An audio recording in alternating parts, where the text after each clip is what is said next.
Okay, let's jump right in. Welcome everyone to today's explainer. If you're someone who loves a truly structured, focused approach to learning, you are in exactly the right place. Today, we're unpacking a really comprehensive source from Al-Iman Online Quran learning classes, and it maps out the complete, step-by-step journey to mastering something called Tajweed. Now, whether you're brand new to this concept or you're just looking to refine your understanding, we're going to break down this highly structured theological and linguistic text. We're talking history, the precise mechanics, the profound obligations, and of course, the ultimate rewards outlined by scholars for this practice. It's going to be a great journey. So, here is our roadmap for today. We'll be hitting 6 key areas: defining Tajweed and its origins, the mechanics of pronunciation, obligations and categorizing mistakes, the art of melodious recitation, some helpful tips for learning, and finally, the rewards of Tajweed. It's basically the what, why, how, and result, all perfectly laid out for us. All right, let's kick things off with Section 1, defining Tajweed and its origins. The text actually gives us a fascinating dual definition right out of the gate. Linguistically speaking, the word tajweed just means the mastery or skillful execution of a task. Any task, really. But when it's applied specifically to the Quran, it becomes something much, much more profound. It's defined as the meticulous observance of the rules governing the pronunciation and features of every single letter. The source explains that this goes all the way back to the original revelation itself. According to the text, when the angel Jibril, or Gabriel, transmitted the words to Prophet Muhammad, he recited them with very specific intonations and demonstrated the authorized methods of recitation. So the ultimate goal of Tajweed, it's to literally replicate that exact original sound. The source also brilliantly illustrates the historical timeline of how Tajweed became a formalized science. Now, you might be wondering, did they study thick Tajweed textbooks back in the era of the Prophet? Well, the source notes that actually no, they didn't. During that time, classical Arabic was just spoken naturally. People already spoke using these principles. But as Islam expanded and Arabs started integrating with non-Arabs, dialects began to change, and naturally, errors started creeping into the recitation. Because of this, academics and scholars had to step in and formally document these regulations to preserve the recitation. Today, the text notes that because modern conversational Arabic differs so drastically from classical Arabic, even native Arabs have to actively study Tajweed to get it right. Moving right along to Section 2, the mechanics of pronunciation. The source breaks pronunciation down into 2 core tenets, and understanding these is absolutely critical. First up, we have makhraj. This is essentially the specific place of departure, or the exact point of articulation in your mouth or throat for every single letter. Second, we have sifat. These are the unique features, the attributes or characteristics associated with each letter. The text really stresses that the primary objective here is to give every letter its proper privileges, without any form of exaggeration or deficiency, just perfect balance.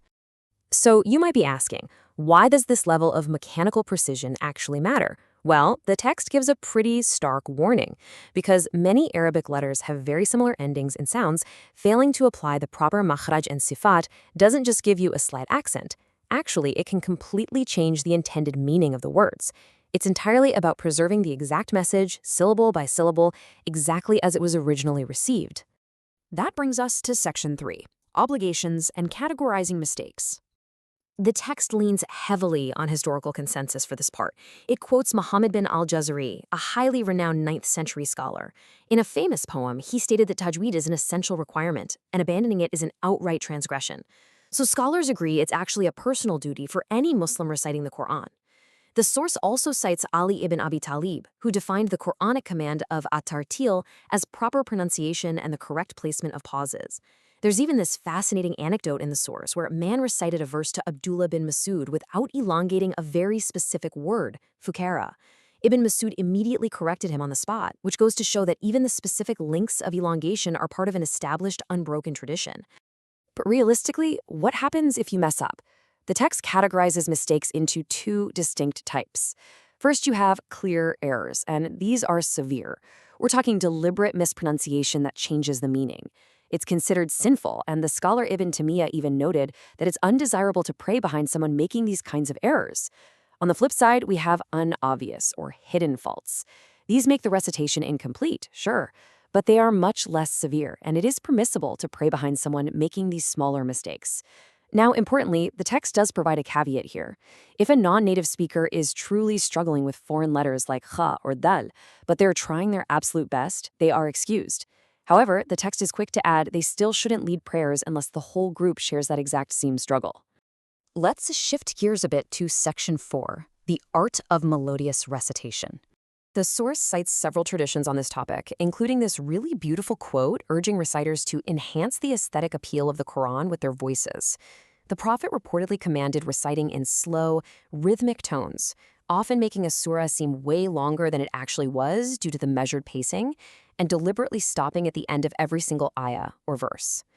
The point is, it is meant to be a profoundly pleasant, melodious experience.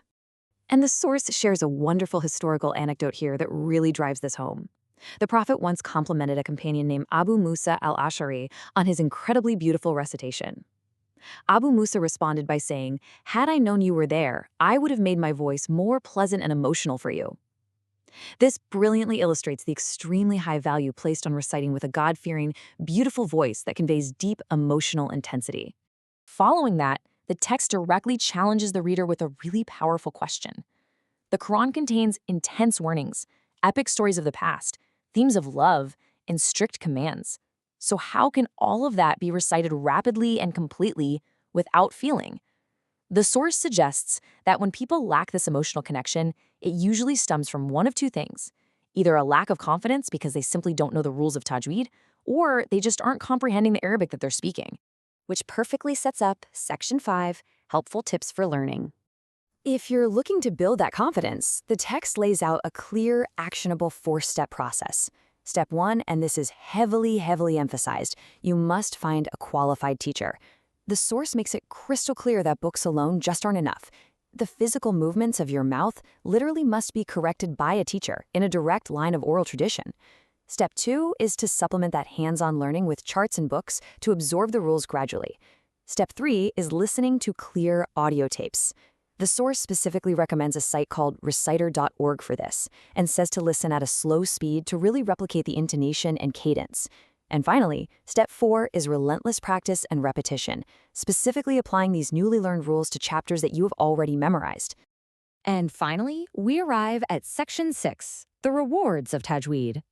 The source pulls from various traditions to list some incredible theological benefits here. First, the smooth and precise reciter will be in the company of noble angels.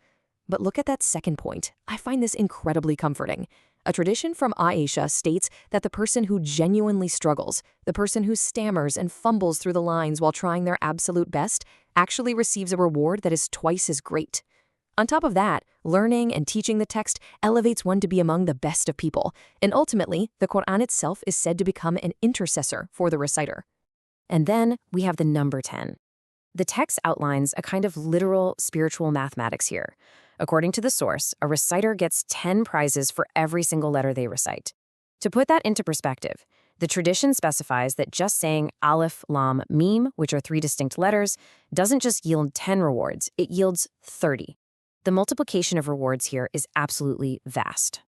We're going to end today's explainer on a highly provocative thought, sourced directly from a narration by Abdullah ibn Masud.